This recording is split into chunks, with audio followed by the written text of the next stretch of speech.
Bango mo naman. Mas mabango ka. Mas mabango ka. May ano ka, candy? Amoy kang baby.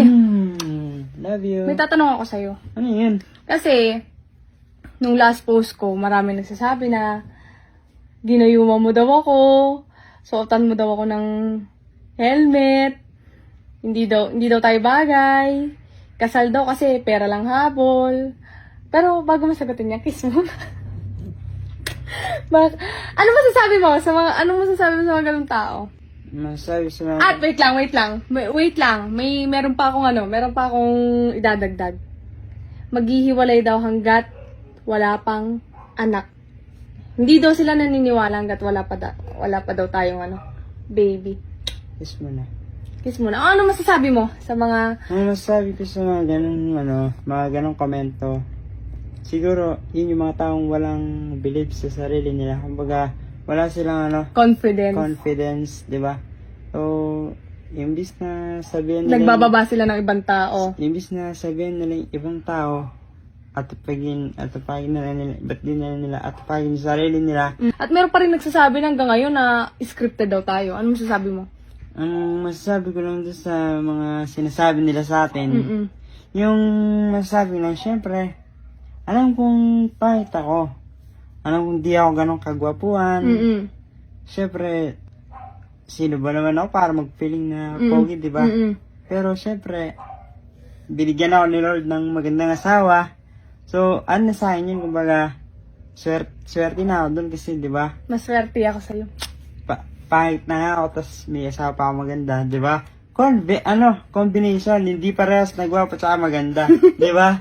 Tapos, syempre, hindi ko rin siya, kumbaga, magkapamilya man kami, hindi ko iaasa sa mga magulang ko, kumbaga, kaya ko siyang, buhayin. Panindigan, kaya ko siyang buhayin, hindi ako yung lalaki na Aasa sa iba. Aasa sa iba para lang may mapakain ako sa partner ko. Kung sakaling. Diba? Kung sakaling magka-baby, magkapamilya, di ba?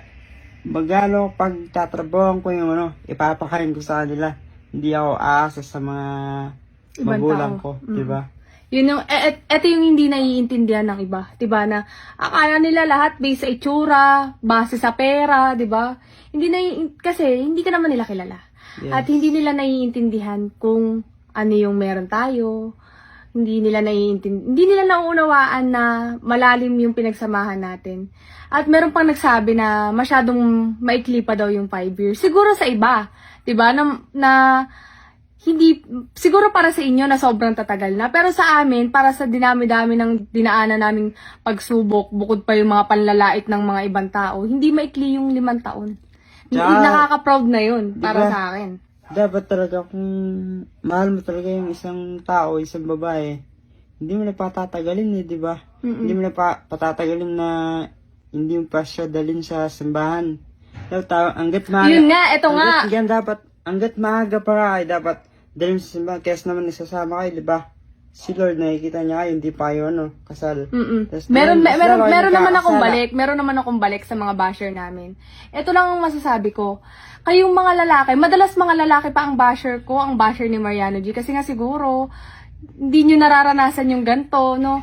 So, ang masasabi ko lang naman, bakit kayo triggered, di ba? Bakit kayo triggered? Naglalambingan lang naman kami dalawa ni Mariano. Binati lang naman namin yung isa't isa at proud lang kami na nakarating kami sa 5 taon. Kayo ba? Diba? Nakarating ba kayo ng mga jowa nyo sa 5 taon? At kayo bang mga lalaki? Nadala nyo ba ang mga jowa nyo sa altar? Diba? Baka nililive-in nyo lang. Pero hindi pa nadadala sa altar. Diba? Yun yung isa sa pinagmamalaki ko sa asawa ko.